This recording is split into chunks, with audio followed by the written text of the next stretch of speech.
Lagos, the city of hustle and bustle, was alive with the sounds of commerce, laughter, and the distant rumble of generators. In a tucked-away neighborhood, 25-year-old Emeka sat in his modest room, his laptop glowing faintly on a cluttered desk. Emeka was a bright young man who had graduated with honors in business administration from the University of Lagos.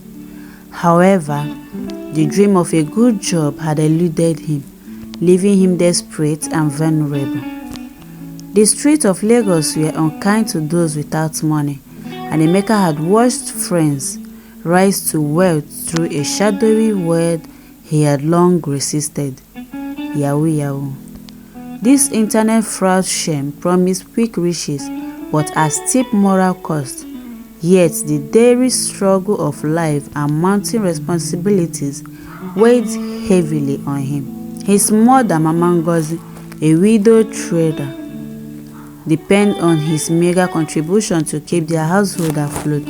One fateful evening, Emeka's childhood friend and neighbor, Femi, visited him.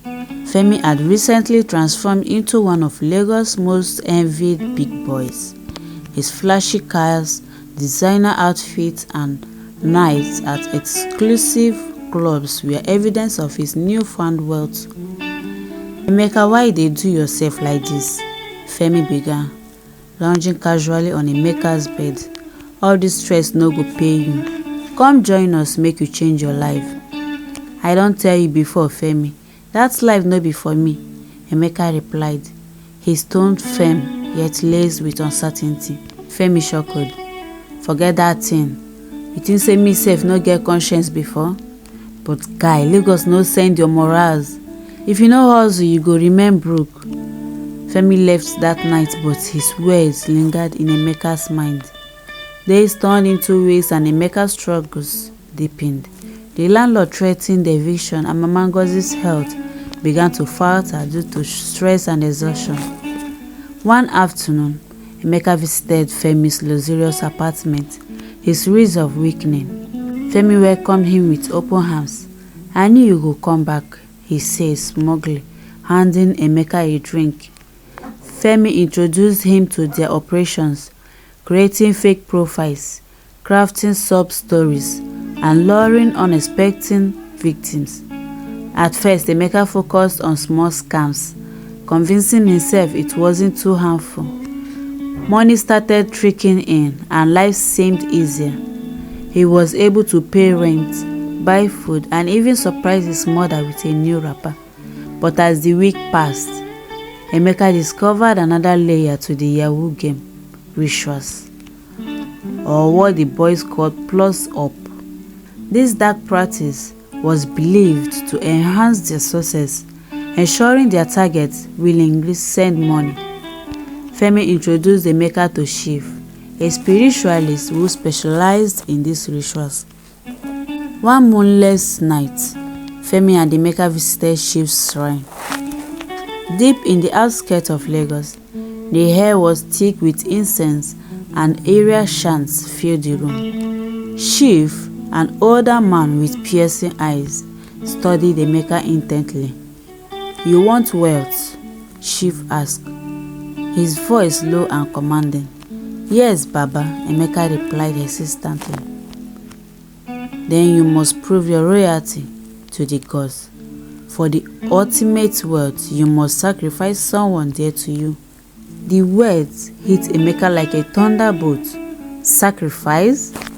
Baba, I no fit do that kind thing o." Chief leaned closer, his gaze unwavering.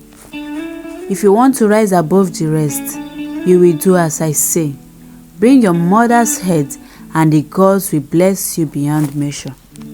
Emeka recoiled in horror. "My mother? Baba, beg, no talk that kind thing again." Femi pulled Emeka aside. "Guy, no dull yourself. Everybody dey do am. You think say I no love my uncle wey I use?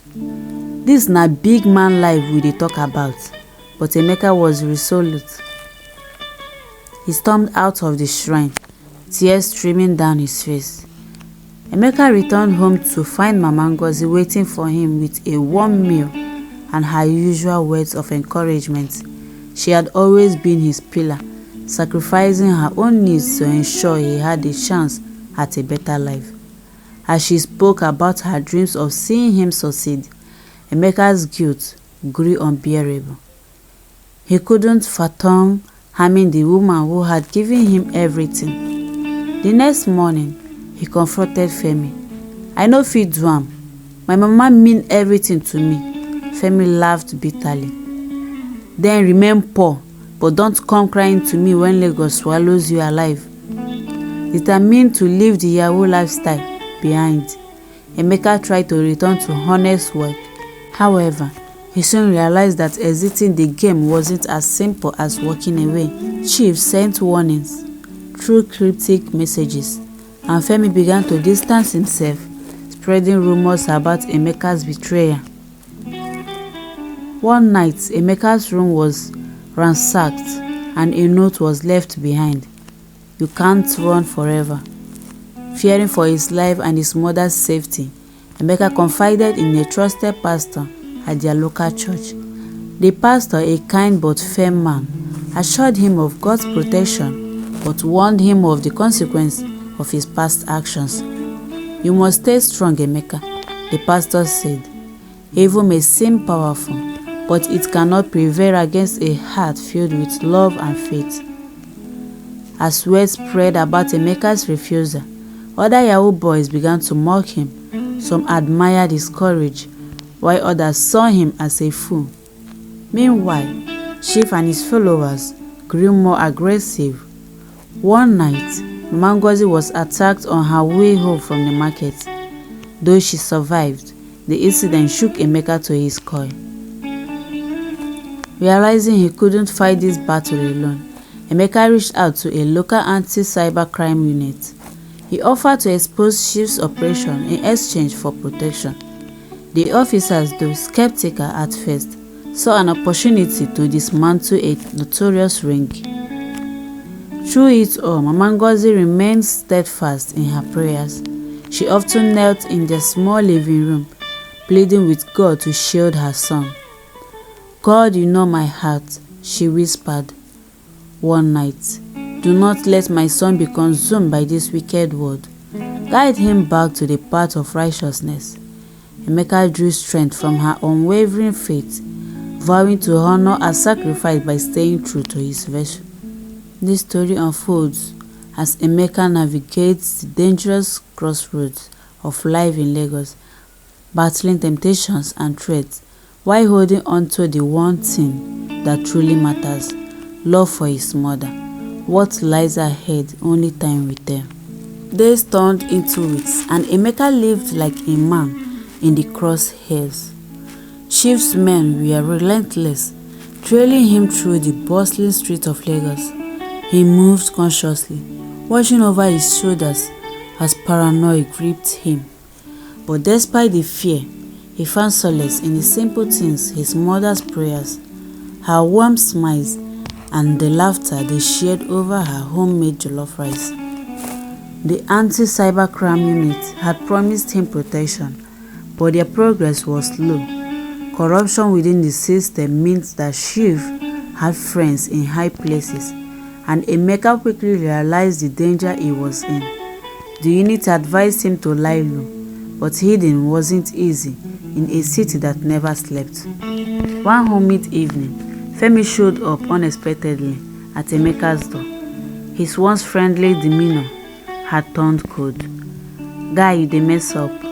You think say you fit escape this life?" Femi hissed, his voice low but menacing. "Chief no go leave you alone. If you no cooperate, na wahala you dey find." "I no fit do wetin una dey talk," Emeka replied, his voice steady despite the fear bubbling inside him. Femi smirked. "I dey try help you, but if you no want, no wahala. Just know say Chief no dey forgive betrayal." As Femi left, Emeka felt a knot tighten in his stomach. His one-time friend had become his enemy, and the battle was far from over. While Emeka grappled with the threats against him, Mama Ngozi decided to take matters into her own hands. Unknown to Emeka, she had sought the help of a local women's prayer group. These were no ordinary women. They were spiritual warriors who believed in the power of collective faith. One night, as Emeka tossed and turned in his room, he heard faint singing coming from the living room. Peeking through the door, he saw his mother surrounded by women in colorful wrappers, their hands raised in fervent prayer. God of justice, arise, they chanted. Let those who seek to harm this family be scattered.